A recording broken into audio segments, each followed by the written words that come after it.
Law of returns, lecture number 43. Now we are going to start the law of returns, which I have discussed before, that law of increasing returns, law of decreasing returns, and law of constant returns. As the name depicts, that return means the production that you are doing in the factory, or you are manufacturing something, then you are getting some kind of reward on it, you are getting some kind of profit on it, you are getting some kind of revenue on it. That is the considered in the law of returns, and that is specifically called increasing returns, in which your returns are increasing. And another name of increasing return is the decreasing cost or the diminishing cost. Diminishing means to decrease. So law of increasing return is another name of law of diminishing cost, because when your returns are increasing, your costs are decreasing constantly as you are increasing the factors of production. So let's start this law.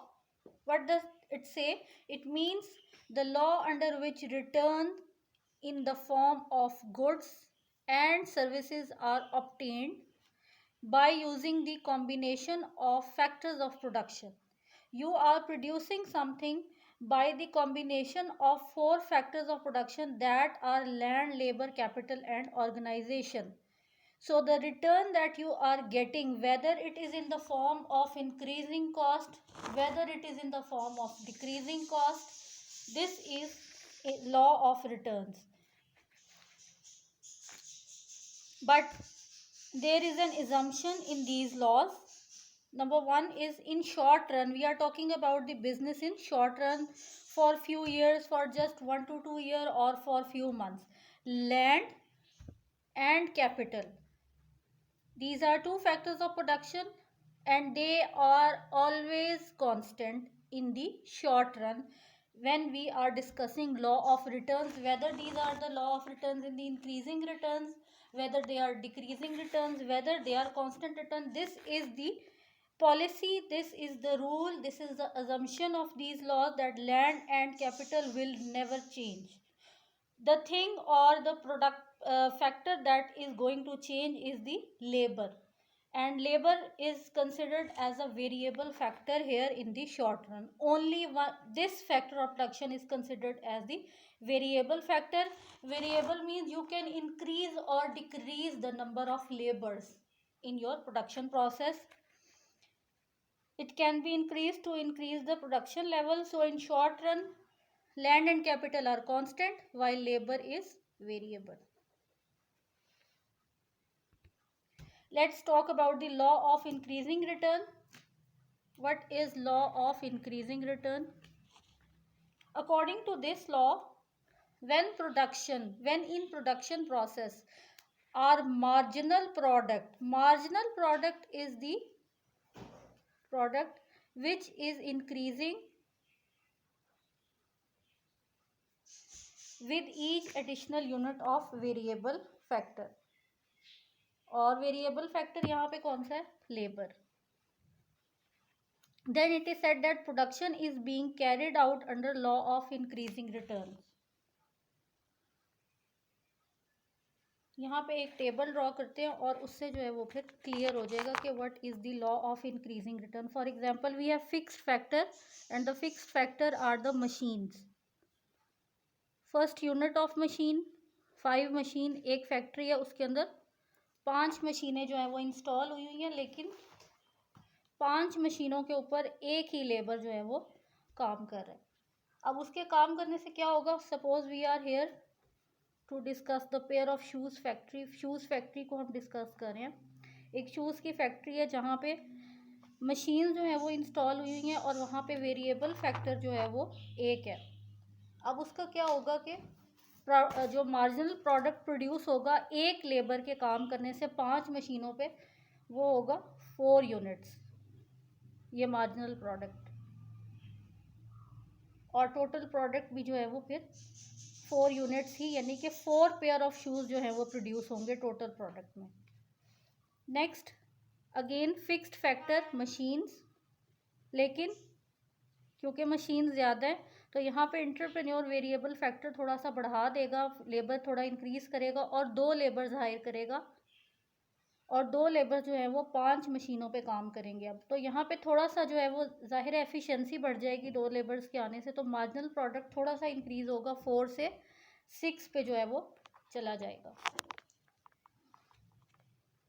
Total product की अगर हम बात करें तो अगर हम इन दोनों को ऐड करें 4 + 6 = 10, 4 से जो है वो टोटल प्रोडक्ट 10 तक पहुँच गया। पेयर ऑफ शूज़ पहले 4 थे, अब 10 हो गए। Now again fix factor 5, machine जो है वो अगेन 5 ही हैं, और वेरिएबल फैक्टर जो लेबर है वो 2 से इंक्रीज़ होकर एंटरप्रेन्योर ने अब 3 लेबर्स को हायर किया है जो 5 मशीनों पे काम करेंगे। फिर यहाँ पे मार्जिनल प्रोडक्ट एक्चुअली जो है वो इनकी एफिशिएंसी भी कंसिडर होती है कि ये इनकी एफिशिएंसी जो है वो बढ़नी शुरू हो गई है। अब 4 से 6 था पहले, फिर 8, तो यहाँ पे हम ऐड करेंगे 10 + 8 = 18। 4 से 10 और 10 से जो है वो 18 जो है % इंक्रीज़ आया है टोटल प्रोडक्ट में। पेयर ऑफ शूज़ जो है वो बहुत ज़्यादा प्रोडक्शन स्टार्ट हो गई है। फिर 5 फिक्स्ड फैक्टर जो है मशीन वो 5 ही है, वेरिएबल फैक्टर 4, और फिर यहाँ से 8 से जो है वो 10 पे हमारा मार्जिनल प्रोडक्ट पहुँच जाएगा। Then again 18 + 10 = 28। डबल होता जा रहा है जो टोटल प्रोडक्ट है। प्रोडक्शन जो है वो वेरिएबल फैक्टर्स के इंक्रीज होने से प्रोडक्शन बहुत ज़्यादा इंक्रीज हो रही है। Then again fixed factor machines 5 और वेरिएबल फैक्टर्स जो है वो लेबर्स, अब 1 से जो है वो 5 लेबर्स हो गए, यानी कि जितनी 5 मशीन्स हैं तो 5 मशीन्स पे एक एक लेबर काम कर रहा है, तो अब प्रोडक्शन जो है वो और ज़्यादा बढ़ रही है। सो 28 + 12 दैट इज़ इक्वल टू 40। कहाँ पे 4 यूनिट्स जो थे वो पेयर ऑफ शूज़ के प्रोड्यूस हो रहे थे, और कहाँ पे अब लेबर जो है उसको जब इंक्रीज़ किया तो 40 तक जो है वो 40 यूनिट्स तक प्रोडक्शन पहुँच चुकी है। So this is prove that in increasing law of increasing return, as you increase the variable factor, your total product, your marginal product, all will going to be increased। और अगर इसकी diagram बनाएं तो उसमें भी जो है इंक्रीजिंग रिटर्न्स वो शो होगा।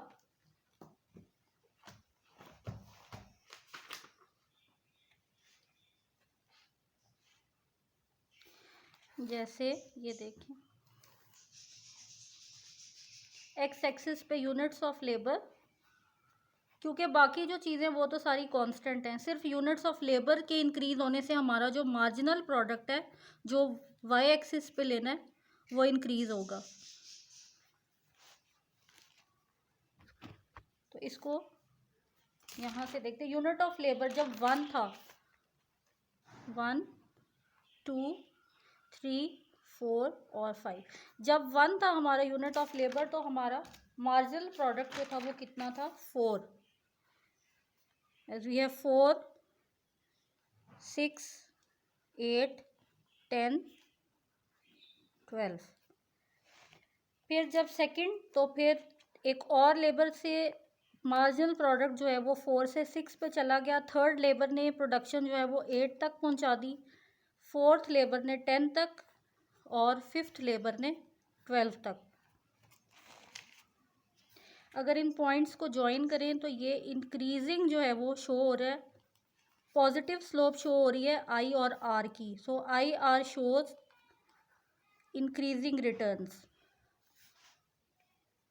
यानी जो रिटर्न्स हैं, जो प्रॉफिट्स हैं, उनमें इंक्रीज आ रहा है लेबर्स के ज़्यादा होने से। जो मार्जिनल प्रोडक्ट है वो इंक्रीज हो रहा है, और मार्जिनल प्रोडक्ट यानी कि एफिशिएंसी इंक्रीज होने की वजह से टोटल प्रोडक्ट भी जो है वो इंक्रीज आ रहा है।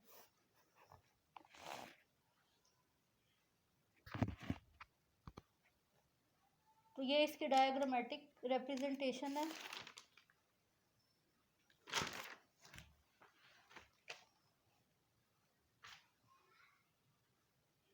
पॉजिटिव स्लोप पॉजिटिव स्लोप है और इंक्रीजिंग स्लोप है, यानी कि इंक्रीज आ रहा है सारी प्रोडक्शन में भी और लेबर्स में भी.